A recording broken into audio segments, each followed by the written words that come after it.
day 2 of Week of Wonder. This session is going to be on the simplification projects that we funded over the past 18 to 24 months.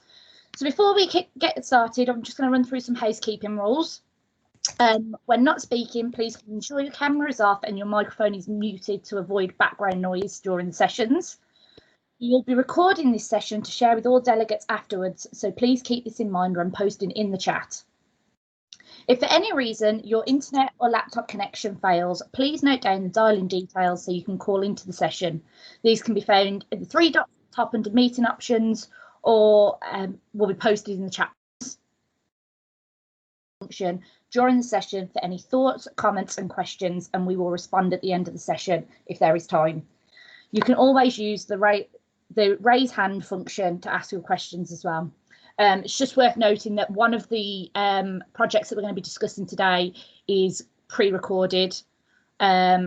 We've got Alex with us so he can talk about his project, and Angela Kane from Lincolnshire may be here to answer questions. Just going down the list. She's not at the moment, but she may appear later on. So it might be that you can ask questions and I'll give you the best answer that I can, or provide you with the details to the person that can give you the answer. So as I mentioned, this is simplification projects. So a couple of years ago, 3 years ago exactly today, actually, the industrial strategy was published. So happy 3rd birthday to the industrial strategy. I know it's all been in your calendar this year. It's been the most important event of the year. And in the industrial strategy, it made, let me find it. I want to read it exactly what it says so I don't butcher it. It referenced supporting local enterprise partnerships in translating and coordinating regulatory frameworks that focus on local business needs, simplifying the way regulation is delivered. And we got this industrial strategy, the local delivery team did, and we were utterly delighted that we actually have a regulatory framework called Better Business for All. So we used said framework to deliver on 30 different simplification projects, ranging from bovine tuberculosis, barges, beauty. There are 3 favourite to quote because of the alliteration, but you name it, we've probably got a project that has some links to that. So yes, we have 30 projects. I think it was around £250,000 worth of funding went out to local authorities across the country to deliver these projects, and we've now got a range of toolkits, animations, videos, reports, all sorts of different resources now available to us for us to move forward with for the next steps. So I'm hoping that we'll have a final report with all of the projects available within the next few weeks. It's just going through the last stage of checks. But I thought we'd have this session today, just to give you a little bit of a taster of what sort of projects we ran. So I'm going to hand straight over to Alex. He's from the economic development team at the City of York. And then following on from Alex, we've got a trading standards project and an environmental health. So over to you, Alex. I'll get your slides up ready for you now.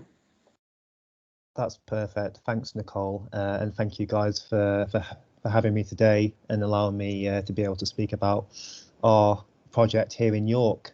So we'll just wait for my slides to come up, and then I'll kind of prompt Nicole to kind of move them on each time. But as Nicole has mentioned, I'm the Economic Growth Manager over at City of York Council. I also have another role with the York and North Yorkshire Local Enterprise Partnership. So over there, heavily involved in the work that they've done to put together their local industrial strategy, responding to the government's own national industrial strategy, and more recently, the LEP's own COVID-19 economic response plan. But I'm here today to talk about our business perception survey here in York. If we can move the slide on, please, Nicole. So as Nicole has already kind of mentioned at the beginning, this was a 2019 base funded project looking to simplify the delivery regulation here in York. The aim of the project was to understand the business experience of complying with regulation. What we decided to do was we really wanted to place emphasis on York's visitor economy businesses. We recognised that for those sectors that made up York's visitor economy, they took up the council services quite extensively, and also those sectors were largely excluded from public sector support for business at the time. Obviously, COVID-19 has kind of addressed some of that, given that those sectors have largely been the ones probably most impacted by the pandemic and government restrictions. But at the time, they were largely excluded from business support. So we really wanted to understand kind of what other support they needed, but also we were also interested in general business performance. But for this presentation, I'm largely going to focus on their experience of complying with regulation and some of the findings and how we've perhaps used those findings to shape improved service delivery moving forwards. Next slide, please, Nicole. So beginning with our own perception before we did the survey, well, Nicole already referenced the fact that in government policy terms, complex regulation was seen as a barrier to business growth, and that's coming from the national agenda, and locally we did have that kind of perception. My colleagues in our regulatory teams also thought that they were viewed by businesses as being agents of enforcement, not really there to support businesses to comply with regulation. So those were really our thoughts before we started this process through this piece of work. And obviously, as I'll show as we go through the presentation, we were quite surprised by some of the findings that were coming out, and actually businesses had a very different opinion of us. Next slide, please, Nicole. So what we did is we went away and put together a list of survey questions. I think in total there were probably about 18 questions that covered kind of business, general business kind of admin questions, but also questions around business performance, and also questions around how they experience the council's regulatory services. What we then did is gave that survey over to a local research company who, and we gave them basically the kind of problem challenge statement that we're looking to do with this project. And they went away and put together a methodology for delivering the survey and coming up with a list of businesses that fitted the sample size that we were looking for.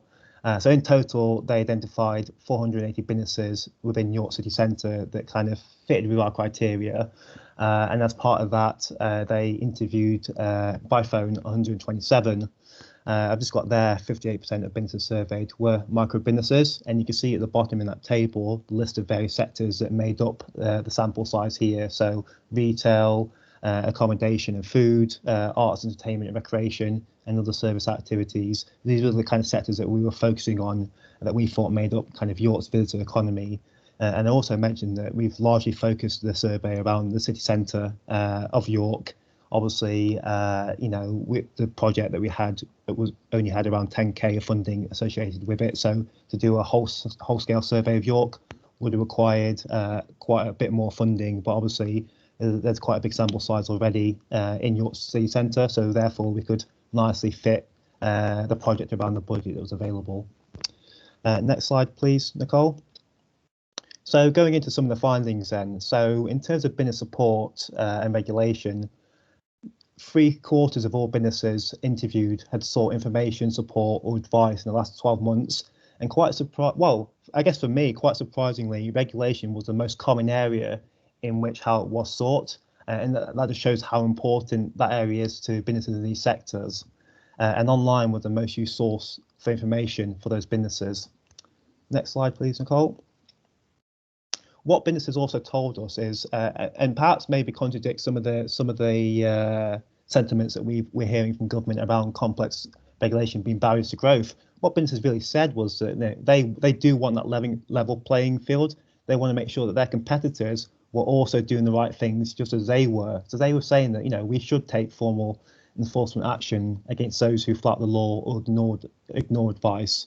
So that's actually, the C regulation has been a very important framework. And I want to make sure that all businesses, all competitors are sticking to that framework. They also said that we're also approachable and they value our advice, which is obviously pleasing from a service delivery point of view.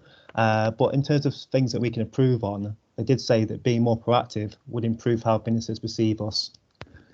Moving forwards, please, Nicole.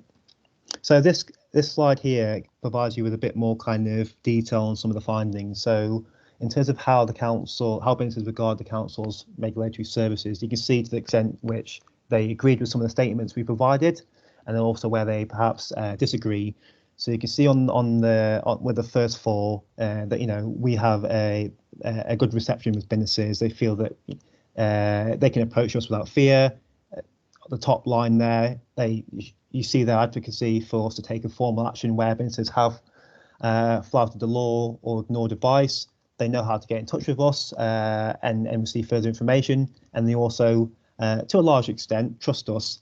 Then behind the dotted line underneath that, you can see perhaps where they wanted a bit more proactiveness from ourselves. So for us to be a bit more forthcoming, so they would like us to get more in touch with them, to get their opinion on service delivery. Obviously, there's a bit more to do around seeking their views and making sure that we actually act upon that as well. Next slide, please, Nicole. And then these are another series of statements around how they regard the advice and support they receive from the council. And again, largely it is positive. So they value it, they know how to complain if they're not satisfied. They believe that businesses believe that they are treated fairly and consistently. And then we respond in a timely manner, and they can access specialist advice if they need it. Obviously, at the bottom, you can see that many businesses believe that the council's approach to advice perhaps wasn't joined up. I guess for many local authorities on this call, that's not a surprise. And we're working very hard internally to make sure that we do provide that joined up business support. We do have an initiative within the council called Business Friendly Council, where we bring together the various members and representatives of business-facing organisations or sides of the council to come together to share information and share best practice, and just provide a bit of a temperature check on how businesses are faring that they engage with. And that is also extended to our partnership approach across the city, which I'll probably talk more about later on in the presentation. Next slide, please, Nicole. So just to kind of recap in terms of what businesses want from us then. So they want us to be more proactive and they wanted more clear points of contact as well. And they also wanted a notification service to understand what new changes were happening in terms of regulation, as well as a range of options to receive other forms of advice as well. Next slide, please. So what I'll do is I'll basically now cover COVID-19 and some of the impacts that we've seen in York, and also how perhaps we've taken these findings from what the survey has provided to us and how we've tried to implement and improve service delivery on the ground. So I guess a view from York, from a regulatory point of view regarding COVID-19 is that we've seen often confusing and fast-changing guidance issued by government, and really our teams here at the council and in our regulatory services have had to move quite quickly to interpret that guidance and make that kind of palatable for businesses, so they can actually understand what they need to do to comply, whether they can trade, and really support them through this quite tricky period. And really, I guess that point is quite important, because the survey has given us the confidence that actually businesses really appreciate our service, our support, and actually from a business point of view, they see the council as being here to support them rather than here to enforce the regulation. So what they've seen is a real can-do attitude from the council in supporting them to overcome some of the barriers that COVID-19 has kind of thrown up. And obviously, in terms of the general climate, the need to increase consumer confidence, give people the confidence to go out and spend their money in a safe way, ensure that people stick to social distancing, and also for businesses themselves, make sure that their staff feel safe whilst they're working as well. And that's also very important. And we did get a lot of feedback in the early stages of the pandemic around staff not being comfortable about returning to work, especially in those public-facing sectors. And then finally, what we saw was businesses on the ground looking to the public sector for support and place leadership. And that's a very important point, and probably one that I'd like to emphasise. What the pandemic has provided is businesses looking to the public sector for that support, for that place leadership in a way that was never really possible beforehand. And that's probably something to use in our advantage moving forwards in terms of how we further support businesses in terms of recovery. Can I go to the next slide, please, Nicole? So in terms of what we've done around regulatory support then, and I've kind of touched upon it already, but emphasis was placed around getting businesses up and running and ensuring public safety. That's included quickly interpreting government guidance whilst ensuring compliance. And also we've had to engage with businesses in very different ways and often had to use our local knowledge. I'm not sure how many of you know York, but the historic core of the city centre is basically dates back to the medieval times, and therefore you've got really narrow streets constrained by the fabric of the built-up environment, and therefore a lot of shops, a lot of premises are quite small in how they're constructed, and therefore trying to implement social distancing within those confines is quite tricky. So in terms of how we've engaged with businesses, obviously in terms of the pandemic, we weren't able to go out to a lot of businesses, but having that local knowledge and being able to engage with them in different ways, virtually over the phone, that's when our knowledge of York and the businesses in question kind of came to the fore and has helped us to support businesses going through those changes. Next slide, please, Nicole. In terms of some of the wider things that we've also done, going beyond just regulation, we developed our Let's Be York campaign, where we put together business recovery toolkits to support businesses to reopen in a safe manner. That also included regulatory information on how to comply with the new changes, but also things that they can practically do to make sure that people adhere to social distancing, so visible signage, a checklist, and all those kind of things that no doubt many of you have done in your local areas. And then beyond just the premises, in terms of the streetscape and across the city, we've installed visible signage, extended foot streets, and utilised outdoor space, helping businesses to trade beyond just their premises and hopefully boosting their income. And actually, some of the data that we've had over the summer has shown the fruits of those efforts, because in terms of footfall, in comparison to before the pandemic, footfall in York was probably 90%, 97% of what it was pre-pandemic, and spend was close to 100%. So that's really positive in terms of trade. Obviously, right now we're in a second lockdown. We have tried to support businesses to shift their business model. So trading online, doing click and collect. If you're a restaurant, transitioning to takeaway outlets. Many of these were doing it during the first lockdown, but there have been some that have been slow to change. So again, being there to support them and saying, actually, you can still trade in this way. That's that can-do attitude that I've spoken about before, helping businesses to come through this period. Next slide, please, Nicole. And then in terms of wider business support, and this is more kind of what me and my team are focused on. So we've delivered over, well, in the first lockdown anyway, over 100 million in grants and rate relief provided to over 4,000 businesses. We've also launched a sector roundtable initiative in York as well, which saw basically 13 sector roundtable groups set up, widespread sectoral representation across York's economy, to come together over summer to share their experiences of the pandemic, where they need further support from the council and its partners, and what else is needed to help them to recover.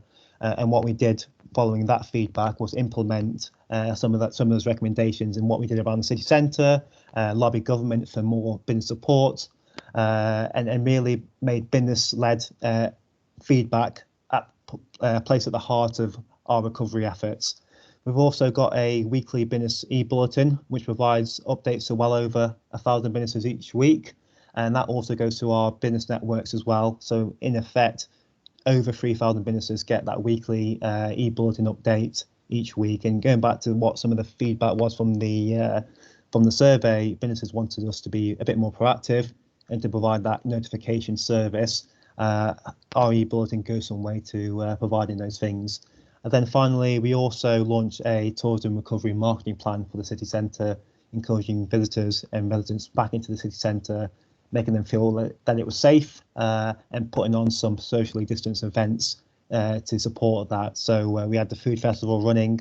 We had a socially distanced kind of trail event to support independent retail, and we did have some things planned around Christmas, but obviously with the current situation, we've had to kind of put them on hold. And then I guess just on partnership working, I mentioned the internal collaboration within the council, but we've also done that externally as well. So since April, we've been meeting on a weekly basis with the FSB, with our local Chamber of Commerce, with our destination management organisation, Make It York, with York Bid, with our universities, and also the IAD to come together around business engagement, share information, and basically come together as a partnership to support recovery efforts. And that has paid back in dividends in terms of how we've been able to provide a coordinated response to the pandemic and support our local businesses to come through it, hopefully, and build back in a stronger fashion. So next slide, Nicole. So this is kind of my final kind of slide, and it kind of summarises a few of my thoughts from not only the survey but also how we've worked throughout the pandemic. So the top, I mean, and these are all pretty straightforward things, but partnership working is key, and that's not only between different service areas within the council, and this is something that obviously Better Business for All tries to do, bringing together those various components to deliver that seamless interface with businesses, but also with external organisations that also engage with businesses, so the Chambers of Commerce, the FSB, and likewise. And that is key if you want to provide a joined up service to businesses, and also to amplify messages as well. That leads on to the second point. So effective business engagement and the right communication channels are critical, and we've been able to build those up through the pandemic. And I guess from a business engagement point of view, if there are any positives to come from the terrible economic and public health crisis that we do face, is that we're more in touch than ever with our local business community, and we do have the communication channels to provide the right messages out there and to support them through this process. And then finally, I guess a kind of sentiment that's pertinent to this group really is that businesses really do value the support provided by regulators, and I wanted to kind of end on that note because that has been very apparent through the survey that we've done, but also speaking to businesses and supporting them through the pandemic as well. The can-do attitude that our regulatory colleagues provide with businesses and the work they've been able to support them with has been really appreciated. And I know for many businesses, they wouldn't have been able to get through this current period without that support. So I guess on behalf of myself in economic development, I guess thank you to my regulatory colleagues, because that work is vital for business recovery and business response really. So that's it from me. Thank you for giving me the platform to share our work here in York. I'm more than happy to answer any questions from the group. Fabulous. Thanks, Alex. Just want to let you all know that I didn't pay Alex to talk about partnership working, and that Better Business for All was the key to that. He's done it off his own back, and we just so happen to support the same messaging. It's just worth noting that Alex is in economic development, and I hope that his presentation has shown you the value of having economic development around the table in your Better Business for All partnerships. So Alex, I know I said I was going to do the questions at the end, but if it's okay, while you're on a roll, I'll give you the questions now. That's okay, absolutely. Fabulous. So the first one is, post-COVID, how are you looking to develop the single point of contact for businesses? Councils in general are really good at creating one-stop shops / contact points for consumers, but what about businesses? Is this something that's better sits in the LEP, Growth Hub, Chamber of Commerce, local authority, or combination? Yeah, I think that single point of contact is quite a tricky subject, because in reality we all have multiple touch points with businesses, and that's probably reflected in why we pulled together that business friendly council group internally. But also, I know in our business survey, in terms of the businesses that we spoke to, in terms of who they go to for business support, in reality, only a few of them, I think it was 9% perhaps, said the LEP. For many businesses, they don't even know what a LEP is. They know their local council, and obviously they might know the chamber and the FSB and other business membership organisations. So in reality, you do need those multiple touch points, but you do need to have behind the scenes that effective way of sharing information, and communicating that, and also being able to amplify each other's messages. So for me, I wouldn't put too much emphasis on trying to find that solution to having that single point of contact, but I would suggest that we try and utilize all the various channels that we do have at our disposal, and we find a way to bring together those partners to discuss business engagement and to share information on a regular basis. And for me, that's where the real value lies around business engagement and being able to actually bring people together, as opposed to trying to find a one size fits all approach, really. That's fantastic, Alex. In terms of COVID, how are you looking to help businesses manage social distancing for business in the run up to Christmas, particularly with retail being allowed to open in all tiers? Yeah, so I think for that one, I'd like to basically not only obviously applaud the good work that my colleagues have done around my regulatory colleagues have done around ensuring that businesses are aware of the guidelines and are enforcing the kind of social distancing measures, but also the great work of businesses to make sure they are COVID safe. Many of them, that was an issue for them. The fact that York is such a, I've talked about some of the historic nature of the area and the buildings and how small they are. The fact that they had to reduce their operational capacity to enable social distancing was a real concern for businesses, but they have rose to the challenge. They have been quite innovative in making sure that customers do interface with them in a socially distanced way. So I'm pretty comfortable around the measures that we've already put in place around the city centre in the individual business premises. So the signage, the kind of hand sanitizers that we've got across the city, businesses' own procedures and PPE. I think all of those things are things that will be protecting consumers and staff, as well as obviously the public health messaging that you can't really avoid these days. And I think, generally speaking, people are used to that new reality.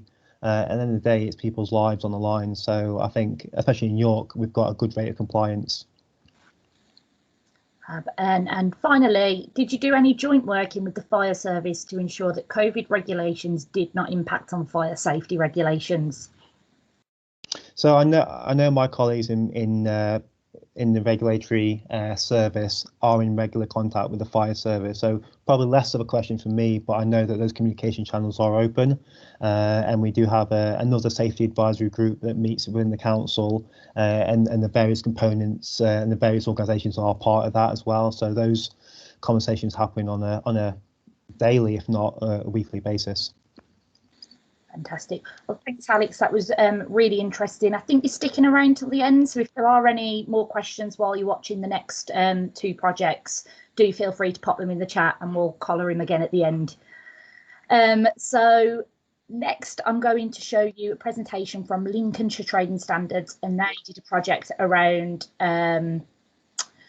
nursery product toys safety. I mean, I realise that sentence doesn't make any sense, but I hope that that is an overview of what the project is. So if I just load up their slides.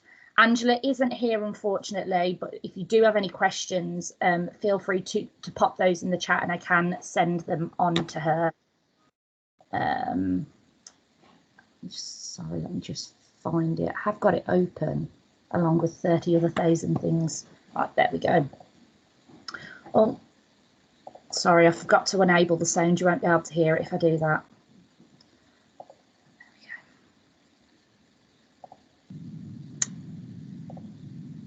There we go. So if you can't hear, do let me know, but you should be able to hear this now. Hello, my name is Angela Kane from Lincolnshire Trading Standards. And I just wanted to talk to you today about a nursery project that we've had running in Lincolnshire. So we've developed a two-way communication process whereby Lincolnshire Trading Standards do a monthly report containing any nursery products or toys that have been subject to a recall, safety alert or withdrawal. And we've also got systems in place, Lincolnshire Children's Services and health visitors, midwives, etc., to quickly and easily report any concerns they have regarding a particular nursery product to Lincolnshire Trading Standards. So why did we do it? Lincolnshire Training Standards are in primary authority partnership with one of the largest independent nursery retailers in the country, called Precious Little Ones. They sell over 13,000 product lines in their shopping Grantham and online. Through the primary authority partnership, we receive reports from parents who have been informed by their healthcare professional that the nursery product they have purchased from Precious Little Ones is not suitable and sometimes unsafe to use. We've had a few examples, but one in particular that kept cropping up was the baby bottle maker machines. These are the machines that do all the prep for you, so it measures the correct amount of milk powder and water in the bottle and then heats it to the correct temperature. Parents were returning these to Precious Little Ones, saying that their midwife or health visitor had said that they was unsafe to use. Precious Little Ones were reluctant to refund because they said there's nothing wrong with the machine. So we looked into it a little bit, and I think what was happening was there had been cases where these machines were probably unsafe, but that was down to the fact that they hadn't been cleaned out properly. And obviously if they don't clean them out, the bacteria builds up and therefore they could be unsafe.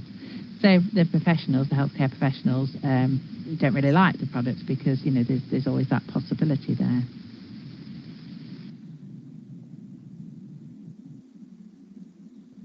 So we arranged a meeting with Lincolnshire locality health managers and discussed the safety of nursery products and our concerns about possible mixed messages regarding the safety and suitability of nursery products from professionals in the childcare sector and manufacturers, and how these can often be at odds with each other. There was a couple of really interesting points that came out of that meeting. And the health visitors and midwives said that if they thought a product was unsafe, they'd just advise the parents not to use it. They wouldn't actually report it to trading standards. Well, they didn't even know that that would be an option, to report it to trading standards. And the other thing that the health visitors and midwives said was their main concern was about the accuracy of some claims appearing on nursery products. And they feel that these often entice parents to either purchase way too many unnecessary nursery products on the basis that the manufacturers advertise that this product will make your baby sleep perfectly, eat perfectly, be perfectly happy.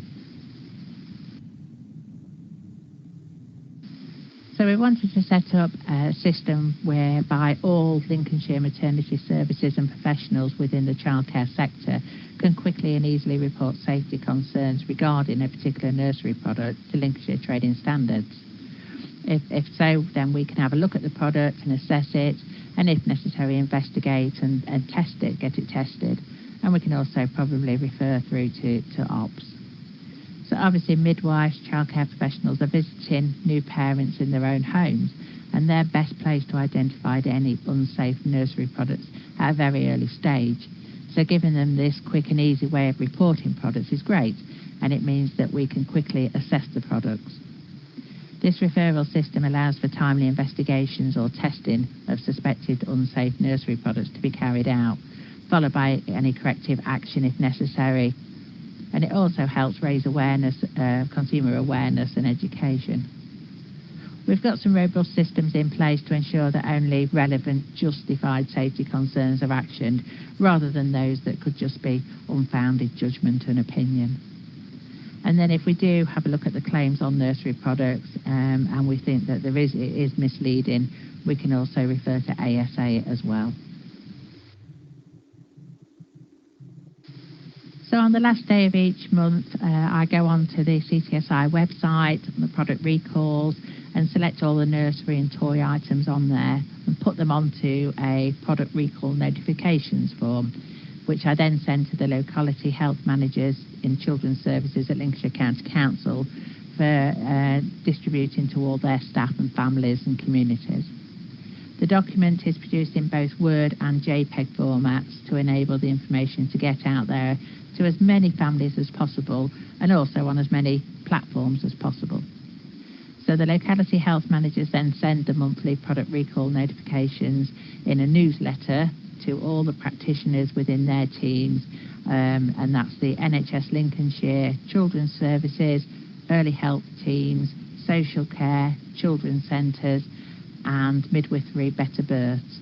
And then they share the information with all their staff and partners. They also place the product recall notifications on their social media platforms, such as Twitter and Facebook pages. So this is roughly what the product recall information looks like, and it can vary how many they are per month. But so far it's been anywhere between 2 and 20 per month. Because we're now sharing the nursery and toy product recalls further afield than originally planned, we felt that it was important that we also advise parents and professionals not to report their concerns directly to trading standards or to their 0 to 19 teams. So I did some advice and guidance for professional and parents with information about what to do if you've got a product that has been recalled. And it also includes the rights consumers have in such circumstances and who to contact should they wish to report any concerns about the recall.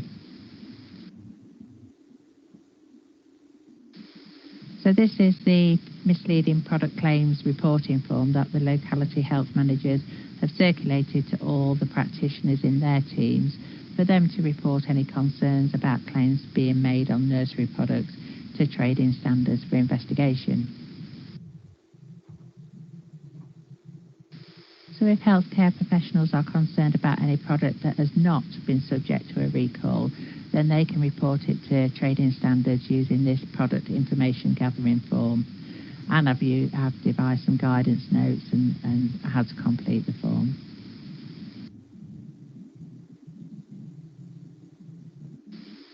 We are planning to attend Health Visitor Leads team meeting to talk about nursery project and see if there's anything else they want from us, see if it's working and if we can develop it in any other ways.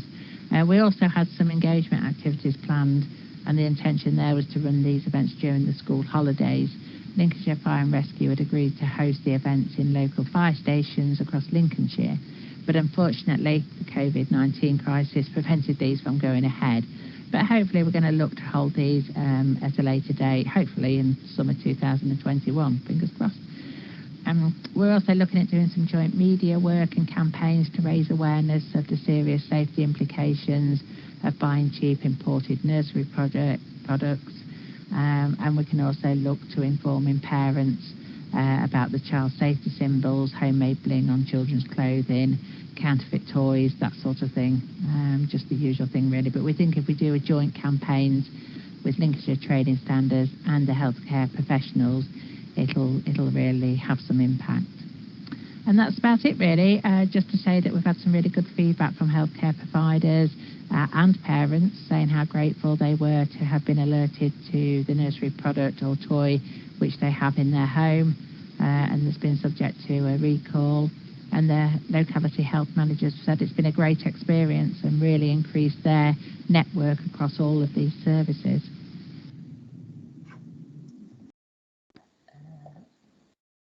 So that was Angela Kane from Lincolnshire Trading Standards. I will share her details if there's any questions about that. I'm conscious that we are due to finish in 7 minutes and I've got a 10-minute video to play, so I'm just going to crack right on with it. And hopefully you're all free to stick around for a couple of extra minutes. Oh, I've done it again. I forgot to share the audio. Sorry. This is much easier when you're face to face because you don't have to click buttons to make sure people can hear you. There we go. Hello, my name's Sarah Dubois Kelly. I'm a Senior Environmental Health Officer with Torbay Council, which is down on the south coast of Devon. It's made up of 3 towns, Torquay, Paignton and Brixham. It's predominantly a tourist destination and we've got nearly 2,000 food businesses.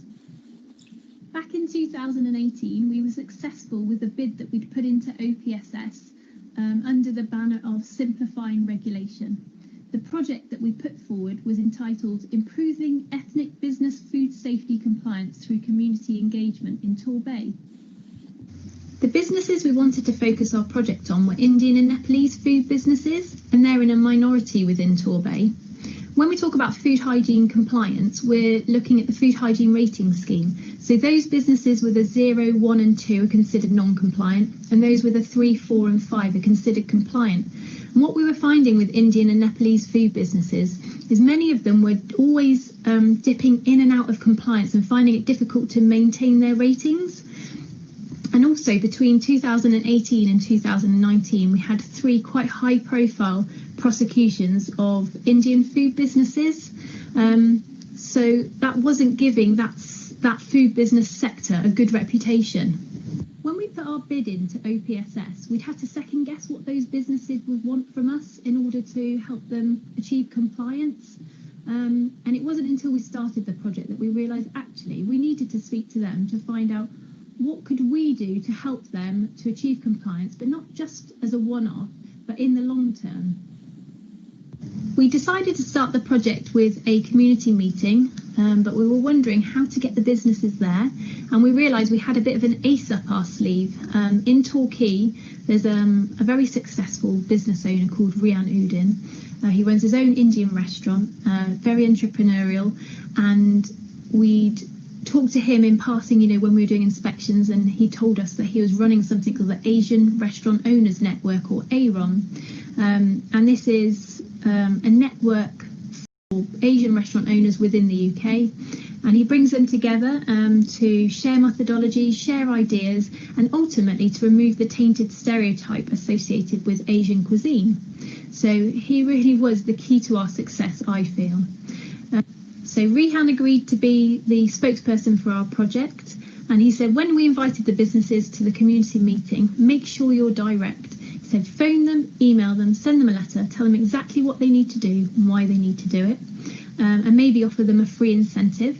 So we decided we'd offer free food hygiene training to any businesses that attended the community meeting. And on the day, back in May 2019, 12 out of the 25 businesses were represented at the meeting, which we thought was a really good turnout. Also at the meeting, for a bit of value added, we had the fire service, trading standards, Rehan was there representing ARON, and we had the TDA, Torbay Development Agency, who offer business support within Torbay.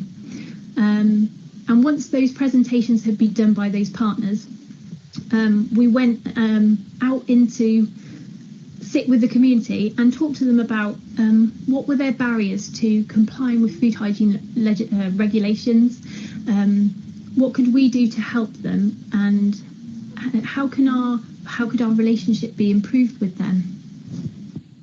We also invited a Bengali interpreter to the meeting. Fortunately, we couldn't get a Nepalese one. But what we found was when we were talking with the business owners, they were helping each other, they were translating for each other, and nobody actually spoke to the Bengali interpreter. Something I forgot to mention, at the start of the project, we had intended to employ a consultant to deliver the project for us. But I think we soon quickly realised that how could we forge long-lasting relationships with these businesses if it wasn't us that was actively engaged in it? So that's what we did. We were involved in all aspects of the project. That when I say we, that's the food safety team. We were involved in all aspects of the project. And when we offered the food hygiene training, myself and a colleague who normally deliver it for businesses, we decided that we would tailor the food hygiene training course so it's specific to that business sector, and really personalise it for them. And when we offered them different dates and times to do the training, everybody at the community meeting decided they wanted to do it on one day, one time, they all wanted to be together, which actually was really nice. Before the community meeting, we decided that any non-compliant businesses that attended, we would offer them a free advice visit and a free rescoring visit, which are services we'd normally charge for. And we were really pleased that 4 non-compliant businesses came to the meeting, and all 4 of them took us up on the opportunity. So what we did is we arranged appointments with them to go out and do an advice visit, and we made sure that it was when they weren't operating, so they'd be relaxed and they'd have the chance to talk to us. We went through their last inspection letters, highlighted to them the areas they needed to improve on, and also gave them the opportunity to ask us any questions that they needed to, so that they were very clear about what they needed to do. And then we did a walk around the kitchen as well, and any food storage areas, pointing out areas that they needed to improve on or best practice. And then they had rescoring visits which were unannounced, And we're really pleased that of the 4 businesses that we rescored, all 4 of them got ratings which are now compliant. 15 people came to the food hygiene training event that we held, and we'd also invited a Bengali interpreter again, but again she wasn't used. Everybody just helped each other to translate whatever the information was, or we would try and answer any questions in a simplified version, whatever we could do to help them. And we were really pleased when all of them passed the level 2 food hygiene training course. The project really was an evolving piece of work, and it was led by the businesses. And a couple of things that came out of the community meeting were they approached the TDA and said, we don't know how to cost out our menus, we don't know how to do social media very well, and we don't know how to write a business plan. Can you help us? And the TDA put on, in January 2020, 4 free business workshops for the Indian and Nepalese community. And 10 businesses attended all of the sessions, which was great. And myself and a colleague also went to keep that engagement with those businesses and also to learn what they were learning. At the community meeting, Trading Standards offered all of the businesses free on-site allergen training, and 3 of the businesses took them up on it. So a Trading Standards officer went into those businesses, sat with them, went through all of their menus and helped them to complete an allergens matrix and understand what was required of them, which was really helpful. A good news story to come out of the project is Tanjore Nights. It's an Indian restaurant in Paynton. It's run by Mr. Khan. It had a potted history and unfortunately was prosecuted for food hygiene offences back in 2018. Mr. Khan didn't like the council. He particularly didn't like the food safety. And when we personally went to his restaurant to speak with him, to encourage him to come to the community meeting, which he did. And then from there on out, he engaged with everything that we offered. He had the free food hygiene training, the advice visit, the rescoring visit. He came to the TDA workshops. He's very engaging. He's got lots of good ideas. And I think we've really built that relationship up there. And he was over the moon when he got his last food hygiene rating, which was a 4. Well, I'm pleased to report that here in Torbay, we currently have 22 compliant Indian and Nepalese food businesses and only 2 non-compliant. So what's the longevity of the project? Well, unfortunately, coronavirus has really scuppered our plans. At the end of March, ARON were hosting an awards ceremony celebrating the best of Asian cuisine here in Torbay. And Rehan had made sure to invite all of the food businesses and been involved in the project. It was a black tie event and we were going to celebrate and showcase what Torbay had achieved. Unfortunately, that's on hold for now. And in April, we were supposed to be holding another community meeting to showcase what we've been doing with the businesses, really show them how far they'd come and build those bonds that we've already made. Again, that's on hold. We have been sending out regular messages to the businesses during the pandemic to reassure them of what they need to be doing to comply with current government guidance.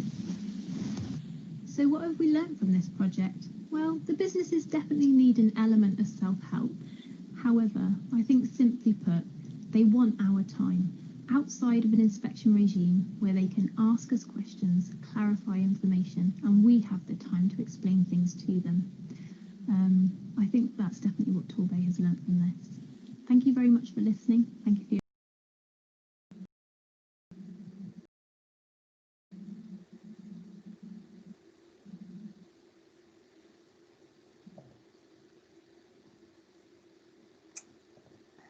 Stop sharing.